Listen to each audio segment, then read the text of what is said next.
नमस्कार, निकिताच किचनमध्ये आपले खूप खूप स्वागत आहे। आज आपण पाहणार आहोत साबुदाणा बटाट्याचे खुसखुशीत दुप्पट तिप्पट फुलणारे पापड। या पापडांचे विशेष म्हणजे हे पापड बनवताना आपण साबुदाणा जराही न शिजवता बनवणार आहोत। येथे आपण तेलाचा एकही थेंब वापरणार नाही। या पापडांना करण्यासाठी अजिबात मेहनत लागत नाही। अगदी झटपट आपण किती पापड एकट्याने बनवू शकतो। त्यामुळे या उन्हाळ्यामध्ये नक्की हे पापड तुम्ही बनवून बघा, तुम्हाला खूपच आवडणार आहे। येथे तुम्ही बघू शकता पापड किती छान असा दिसत आहे। कुणी म्हणणार नाही की आपण हे साबुदाणा बटाट्याचे पापड बनवले, इतके छान फुललेले आहेत। अगदी छान याची टेस्ट लागते। तुम्ही बघू शकता अगदी खुसखुशीत आपला पापड तयार झाला आहे। तर चला मग रेसिपीला सुरुवात करू। तर सर्वात अगोदर या रेसिपी करता मी एका भांड्यामध्ये 3 वाटी साबुदाणा घेतलेला आहे। असं जर मोजून घेतलं तर अर्धा किलो हा साबुदाणा आहे, परंतु आपल्याला वाटीच्याच मापाने हे मोजून घ्यायचे आहे, जेणेकरून पाण्याचं माप आपलं परफेक्ट असेल। आता हा साबुदाणा स्वच्छ 2 ते 3 पाण्याने आपल्याला धुवून घ्यायचा आहे।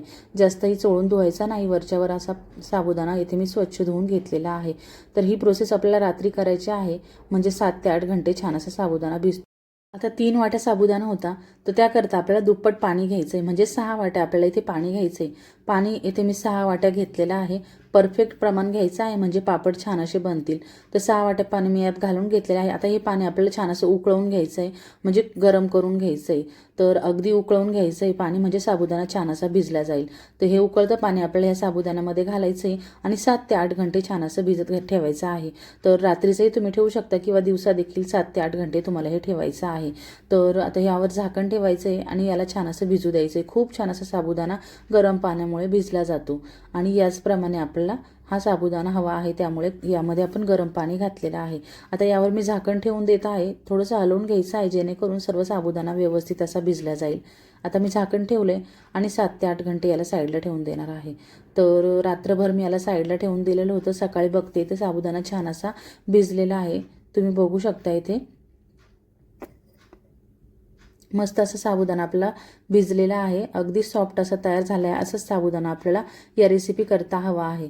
तर तुम्ही बघू शकता आता आपल्याला हा थोडासा फोडून घ्यायचा आहे, जेणेकरून रेसिपीमध्ये आपल्याला याला यूज करता येईल। तर व्यवस्थित याला मी फोडून घेणार आहे। आता अर्धा किलो साबुदाण्याकरता मी इथे 1 किलो बटाटे घेतले आहे। हे अगदी परफेक्ट प्रमाण आहे। तर बटाटे स्वच्छ धुवून मी उकडवून घेतलेत आणि त्याचे साल काढून घेतलेत। आता सर्व बटाटे मी एका साईडला केले आणि त्यामध्ये साबुदाणा असा घालून घेतलेला आहे। सर्व बटाटे आपल्याला मॅश करून घ्यायचे आणि या साबुदाण्यामध्ये मिक्स करायचे। तर अगदी छान हे पापड आपले तयार होतात। अगदी जे तांदळाचे पापड छान फुलतात तसेच आपले हे पापड फुलतात। फक्त व्हिडिओ स्किप न करता पूर्ण बघा, म्हणजे तुमचे देखील पापड असे छान बनतील। आता हे व्यवस्थित आपल्याला मिक्स करून घ्यायचं आहे आणि आपल्याला हे मिक्सरला फिरवून घ्यायचं आहे, जेणेकरून एकसारखं आपलं हे बॅटर तयार होईल। अगदी मस्त आपलं हे बॅटर तयार करायचं आहे। तर व्यवस्थित आता मी हे मिक्स करून घेणार आहे। बटाटे इथे 1 किलोच वापरायचे, जास्त घ्यायचे नाही, हे अगदी परफेक्ट प्रमाण आहे। आता मिक्सरच्या भांड्यामध्ये आपल्याला थोडं थोडं करून हे घालायचं आहे आणि यामध्ये आपल्याला गरम पाणी घालायचं आहे। लक्षात ठेवा, गरम पाणीच घालायचं आहे, आपल्याला थंड पाणी यामध्ये घालायचं नाही। तर थोडं थोडंच मिश्रण आपल्याला दळून घ्यायचं आहे, जास्त एकदाच घालू नका, नाही तर मग मिक्सर खराब होऊ शकतो। तर आता यामध्ये मी गरम पाणी घातलं आहे आणि छान असं फिरवून घेतलं आहे। अगदी 2 ते 3 सेकंदामध्येच आपलं हे मिश्रण अगदी छान बारीक होतं, कारण साबुदाणा छान असा शिजलेला आहे आणि बटाटे देखील उकडवलेले आहेत। तर तुम्ही बघू शकता अगदी बारीक याची पेस्ट तयार झाली। तर ही पेस्ट आपण एका भांड्यामध्ये काढून घेऊया। तर मी एका भांड्यामध्ये ही पेस्ट काढून घेतलेली आहे। या पेस्टचे खूप छान पापड बनतात आणि अगदी झटपट बनतात, काही वेळ देखील लागत नाही। आता याचप्रमाणे मी सर्व मिश्रण असंच तयार करून घेणार आहे। तर प्रत्येक वेळेस थोडंसं गरम पाणी आपल्याला यामध्ये घालायचं आहे आणि बघू शकता तुम्ही अशी मिश्रणाची कन्सिस्टन्सी हवी आहे, म्हणजे जास्त पातळही नाही आणि जास्त घट्ट नाही। आता थोडंसं मला हे घट्ट वाटत आहे, त्यामुळे यामध्ये मी परत थोडंसं गरम पाणी घालणार आहे।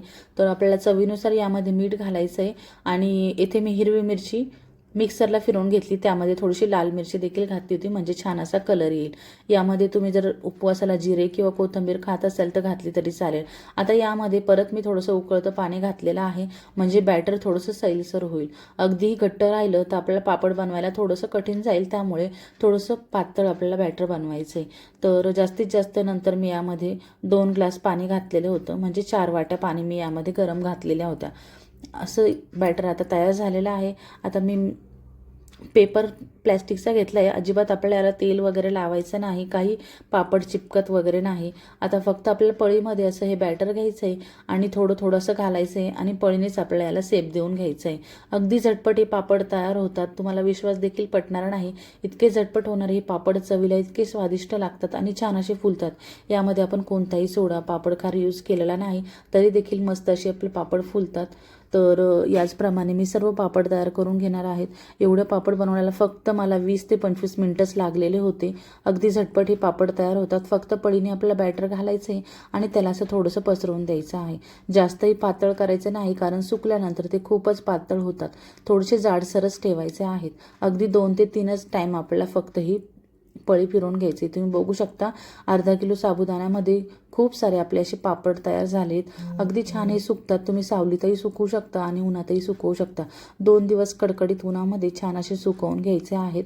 अगदी छान आता हे आपले पापड तयार झालेले आहेत. आता हे उन्हामध्ये मी 2 दिवस छान सुकवून घेतले. तुम्ही बघू शकता कलर किती छान असा पांढरा शुभ्र आलेला आहे आणि अगदी छान पातळ असे पापड आपले तयार झालेले आहेत. तळल्यानंतर ते इतके छान खुसखुशीत लागतात, तर तुम्हाला नक्कीच आवडेल.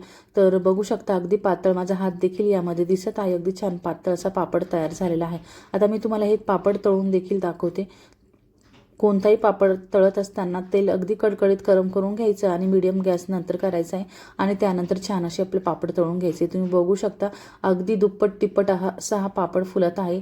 ज्याप्रमाणे तांदळाचा पापड फुलतो त्याचप्रमाणे आपले पापड छान असे फुलणार आहेत. तांदळाच्या पापडात तरी आपण पापडखार घातलेला असतो, परंतु यात कोणताही सोडा किंवा पापडखार घातलेला नाही, तरी देखील छान असे आपले पापड फुललेले आहे. तर तुम्ही नक्की या पद्धतीने या उन्हाळ्यात पापड बनवून बघा आणि कसे झाले आहेत ते मला कमेंटद्वारे नक्की कळवा. खूपच छान याची टेस्ट लागते. तर मी याचप्रमाणे सर्व पापड तळून घेतलेले आहे. तुम्हाला मी तोडून देखील दाखवते. अगदी खुसखुशीत आपले हे पापड तयार होतात. आता ते 4-5 पापड मी तळून घेतलेले आहे. दिसायला देखील किती छान पांढरे शुभ्र असे पापड आपले दिसत आहे. अगदी झटपट बनतात, काही आपल्याला मेहनत करायची गरज नसते. त्यामुळे नक्की एकदा बनवून बघा. तर मी तुम्हाला तोडून देखील दाखवते. अगदी खुसखुशीत हा पापड तयार होतो. तुम्ही बघू शकता अगदी छोटा पापड आपण तयार केलेला होता, तर त्याचा अगदी दुप्पट तिप्पट पापड छान असा फुललेला आहे. तर तुमचे देखील पापड असेच बनतील, तर नक्की ट्राय करून बघा आणि कसे झाले आहेत ते मला कमेंटमध्ये सांगायला विसरू नका. चॅनलवर जर नवीन असाल तर चॅनलला नक्की सबस्क्राईब करा आणि माझी ही रेसिपी बघितल्याबद्दल धन्यवाद.